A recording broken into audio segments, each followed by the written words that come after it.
ओम श्री परमात्मने नमः। अथ षोडशोऽध्यायः। श्री भगवान बोले, भय का सर्वथा अभाव, अंतःकरण की पूर्ण निर्मलता, तत्वज्ञान के लिए ध्यान योग में निरंतर दृढ़ स्थिति और सात्विक दान, इंद्रियों का दमन, भगवान, देवता और गुरुजनों की पूजा तथा अग्निहोत्र आदि उत्तम कर्मों का आचरण एवं वेद शास्त्रों का पठन पाठन तथा भगवान के नाम और गुणों का कीर्तन, स्वधर्म पालन के लिए कष्ट सहन और शरीर तथा इंद्रियों के सहित अंतःकरण की सरलता, मन, वाणी और शरीर से किसी भी प्रकार की किसी को कष्ट न देना, यथार्थ और प्रिय भाषण, अपना अपकार करने वाले पर भी क्रोध न होना, कर्मों में कर्तापन के अभिमान का त्याग, अंतःकरण की उपरति अर्थात चित्त की चंचलता का अभाव, किसी की भी निंदादि न करना, सब भूत प्राणियों में हेतु रहित दया, इंद्रियों का विषयों के साथ संयोग होने पर भी उनमें आसक्ति का न होना, कोमलता, लोक और शास्त्र से विरुद्ध आचरण में लज्जा और व्यर्थ चेष्टाओं का अभाव, तेज, क्षमा, धैर्य, बाहर की शुद्धि एवं किसी में भी शत्रुभाव का न होना और अपने में पूज्यता के अभिमान का अभाव, ये सब तो हे अर्जुन दैवी संपदा को लेकर उत्पन्न हुए पुरुष के लक्षण हैं।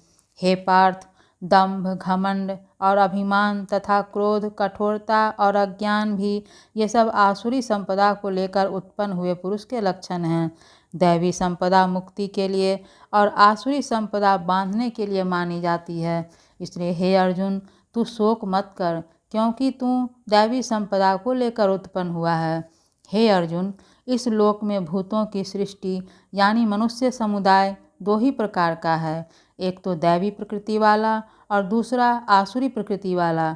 उनमें से दैवी प्रकृति वाला तो विस्तार पूर्वक कहा गया, अब तू आसुरी प्रकृति वाले मनुष्य समुदाय को भी विस्तार पूर्वक मुझसे सुन।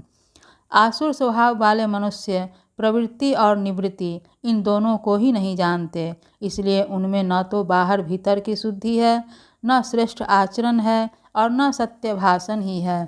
वे आसुरी प्रकृति वाले मनुष्य कहा करते हैं कि जगत आश्रय रहित, सर्वथा असत्य और बिना ईश्वर के अपने आप केवल स्त्री पुरुष के संयोग से उत्पन्न है, अतएव केवल काम ही इसका कारण है, इसके सिवा और क्या है।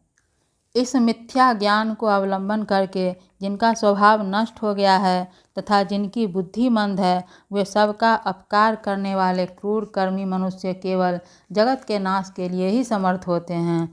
वे दंभ, मान और मद से युक्त मनुष्य किसी प्रकार भी पूर्ण न होने वाली कामनाओं का आश्रय लेकर अज्ञान से मिथ्या सिद्धांतों को ग्रहण करके और भ्रष्ट आचरणों को धारण करके संसार में विचरते हैं, तथा वे मृत्यु पर्यंत रहने वाली असंख्य चिंताओं का आश्रय लेने वाले, विषय भोगों के भोगने में तत्पर रहने वाले और इतना ही सुख है इस प्रकार मानने वाले होते हैं।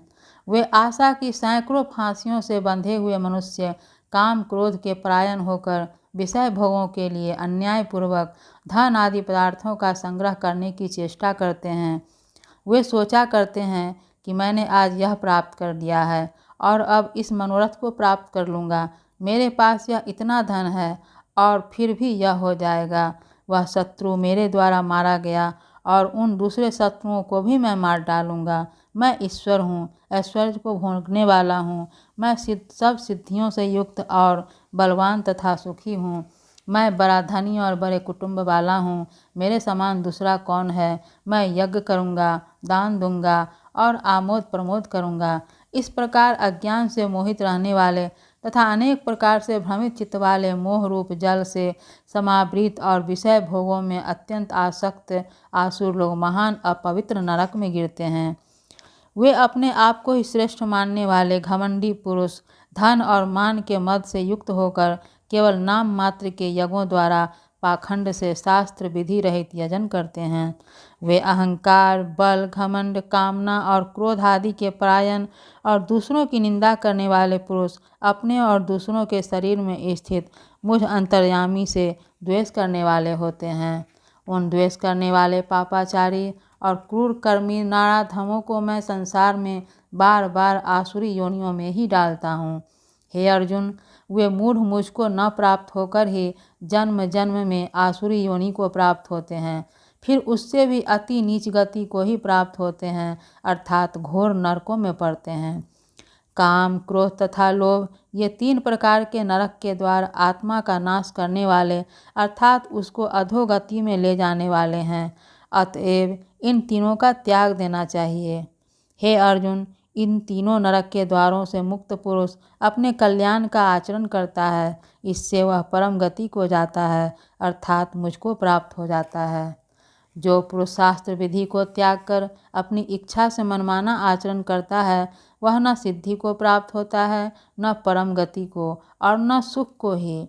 इससे तेरे लिए इस कर्तव्य और अकर्तव्य की व्यवस्था में शास्त्र ही प्रमाण है, ऐसा जानकर तू शास्त्र विधि से नियत कर्म करने ही योग्य है।